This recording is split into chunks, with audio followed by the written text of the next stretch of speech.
niweka sawa kwenye kazi zangu, na nashukuru Mungu kwamba leo nimeona bora nirejeshe shukrani kwenu, kwa wale ambao wote ambao mnanisupporti, na wale ambao mnaokuwa labda hamunijui kiundani zaidi.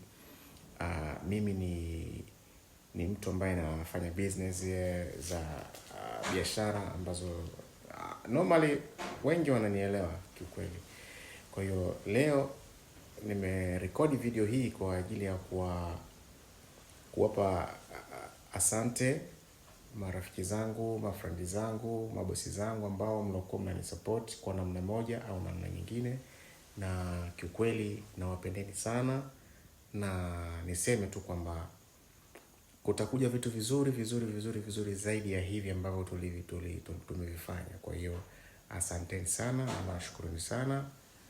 One love. Bye bye.